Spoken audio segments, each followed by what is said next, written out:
you want to take risks outside of the policy to get your returns, like real estate, hard money lending inside of your business, so on and so forth. But we want to utilize the life insurance money as a kind of like a hedge against inflation and as the liquid accessible capital that we need for these other use cases. Hey, what's going on, cash flow hackers? It's Chris with Life 180, and for this video, we're going to be talking about the 7 reasons that infinite banking works for people in their life. And just to kind of give a little bit of a foundational framework of what infinite banking is, it's simply a properly designed whole life insurance policy that you leverage in your life in different ways to help you achieve your financial goals in a more predictable fashion. And it really, what it does, I think the thing that for me makes it one of the best financial strategies in the world, and why I believe it should be a foundational cornerstone for every single person in this world, whether it's for personal life or business, is because it increases the financial efficiency in your life. And so the purpose of this video is to go through 7 ways that you can actually utilize a properly designed, participating mutually held life insurance policy to increase the efficiency of your financial life, and we're going to go through it. So as you can see here, I have all 7 ways listed, so you got access to kind of seeing that. I'm going to talk through each one. Now, the first one is it's a financial system. Now, I think it's really important. I'm a big believer that in the statement that anything we measure improves, right? So if we think about it from a financial system perspective, what we do is we run all of our financial decisions through a process. And by having a properly designed whole life insurance policy with the liquidity and the use and the control of that money and the capital, we can leverage the money and leverage the system inside of there to improve our lives in other areas. I'm a big believer that we need to be saving before we go and invest, but we need to save with the intent of investing. And so utilizing a policy as a system for us to run our decision-making process through when it comes to, is it a good investment for us? Should we be buying this asset? Should we, do we have the risk tolerance to go and make this investment? These are all questions that we have to ask ourselves so we can actually behave like a good investor. Most of the challenges that people have when it comes to achieving their financial goals have more to do with their subconscious and their psychology and their human behavior than they do with the actual technicals of the investments that they're putting their money into. And that's one of the biggest reasons I love infinite banking, is because it really helps have a more clear understanding about your own psychology, your own decision-making process, and you can have a lot of confidence behind what you're doing as you go through that. So that's number 1, is the system. Now, number 2 is actually how you buy cars. And I put buying cars here, but it really is more about major capital purchases. So what I want to do here is I'm going to share my screen, and I want to go through this little spreadsheet. And you can see here, as we go through this, I use this as an example right here. So we could see, and you can see I don't put a car in here, but let's just use an example of a $30,000 car, even though these days $30,000 car seems like a cheap car. And so what we have is, you can see that you have a loan amount of $30,000 because you're borrowing. You have a 3% interest rate, let's say, on that. And I'm putting this here because you can get what we call a cash value line of credit, which is utilizing a bank and leveraging the cash value in your infinite banking policy. You borrow $30,000 against that policy, leveraging your policy and your cash value to get that car. That year, you have a $900 interest expense. You make about $7,000 in payments. And you can see at the end of the day, I'm not going to go through this line by line. I have other videos that go through this in more detail. But at the end of the day, over a 5-year period, you can see that $30,000 car with the interest expense cost you $2,614 in interest. So a lot of people would say, well, why would I want to go pay 3% interest on this when I could just pay cash for the car? Well, it's because the opportunity cost of paying cash, when you pay cash for that car, you give up control of that capital. You give up the ability of what that money could grow for you too. So if you could pay 3% for the borrowing of that money for the car, but your money was growing at a greater rate the entire time, you can see here over this period of time at just a 5.25% growth rate inside of the policy, you are at $38,746. So the policy actually grew by $8,746. You had an interest expense of $2,600. The net gain there is $6,132. This is just one example. Now, and that part right there, when you understand that buying cars, you can leverage this system to go buy these cars. You could do that with boats. You could do that with major capital purchases for equipment financing for businesses, anything of that nature. Instead of saying cars, I probably should have just said major capital purchases like that. But the bottom line is this principle works across the board. And I'm a big believer. This is one of the most important ways that you can increase your financial efficiency. Now, I'm not a believer that you're going to just get rich by going out and buying depreciating assets like cars and boats and stuff of that nature, by financing, by vacations.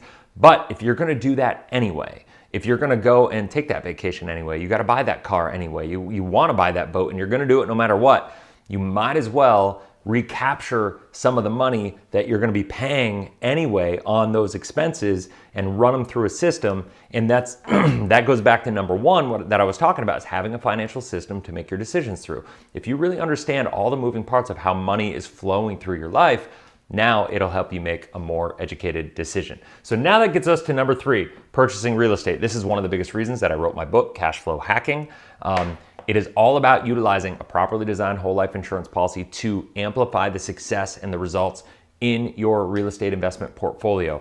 If you are looking to buy real estate and you want to get into passive income through real estate, there is no better way, no more powerful way to leverage and get better upside in the policies, and also have a hedge if we happen to come into a down market like we are today.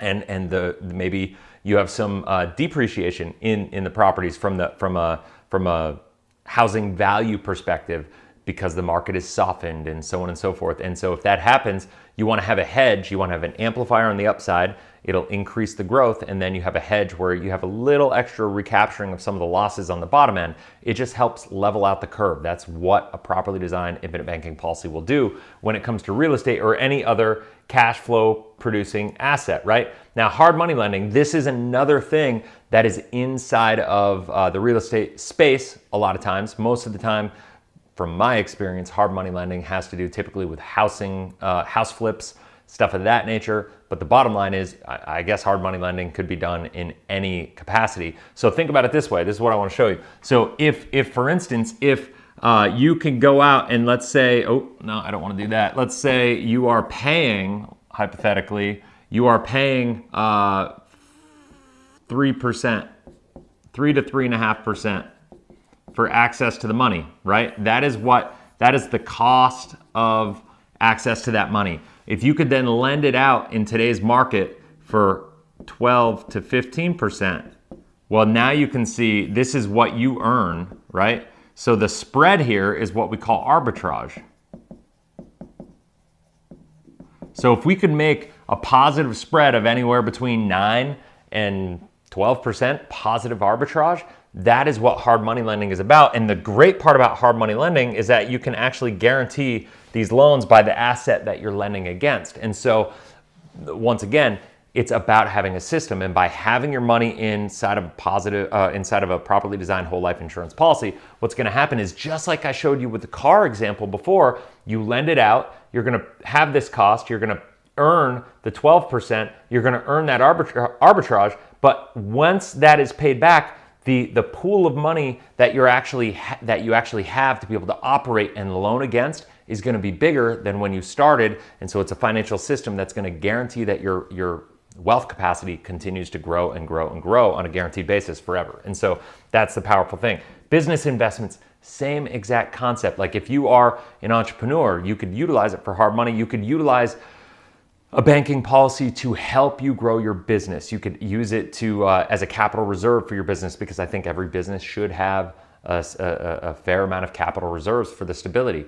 2008, 74% of the businesses that went out of business were actually positively cash flowing, but they didn't manage their cash flow properly. Maybe they were seasonal, they had things going on, they couldn't take the downswing in 2008, so they had to close their business or had to sell for pennies on the dollar because of the fact that they weren't properly structured. They didn't have enough capital reserves, and having an infinite banking policy can help in so many different ways with your business. Now, retirement supplementation, one of the beautiful parts about a properly designed whole life insurance policy, I'm not the biggest believer that it should be the end all be all of retirement planning for income, because let's face it, life insurance companies are not the best at getting great returns. They're the best at maintaining the purchasing power of your money. That's what they've done for 170, 180 years. They do it better than anybody. And the bottom line is that's what you want to utilize them for.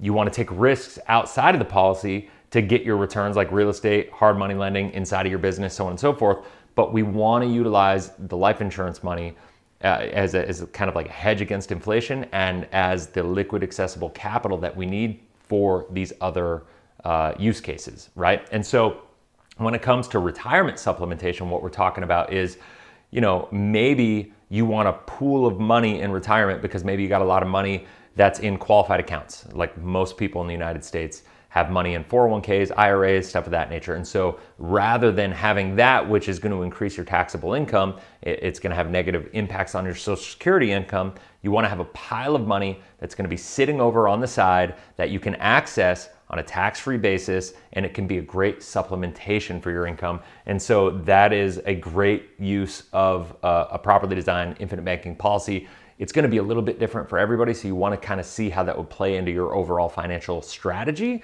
and that's a big thing. And now this one, number 7, is volatility buffer, and I love this one because I'm a kid. I was born in 1980. I'm a kid of the 90s, right? Like, so I grew up. I remember watching football every Sunday when watching the NFL, whatever, and there were always these BASF commercials. I don't know if you remember those, but one of the greatest parts about BASF was, we don't make the products you buy, we make the products you buy better, right? Like, so if you remember those commercials, it was like, we don't make the paint you use, we make it brighter. We don't make the fishing line, we make it stronger. We don't do this, we make it that, right? Like, it was all about that. And so whole life insurance is misinterpreted, missold as this great investment alternative. I'm here to tell you it's not an investment at all. It's not an investment alternative. It is a savings alternative, and it is not an investment. It simply is like the BASF of the financial space. It makes the investments you make better because it's going to be a great supplementation. It's going to do all these different things and make them better. But from a volatility buffer perspective, one of the biggest risks that people have in retirement is what we call sequence of return risks.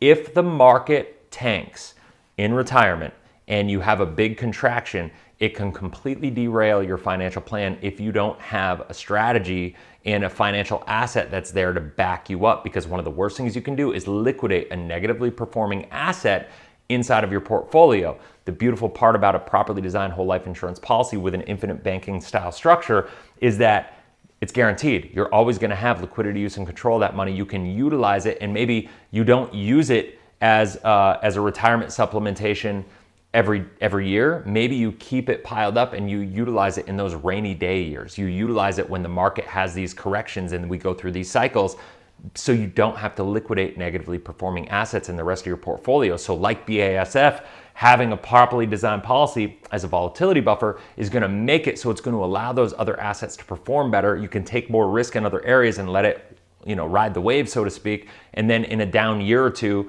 you can utilize the policy as that volatility buffer, and you take a higher percentage of income in those short periods of time.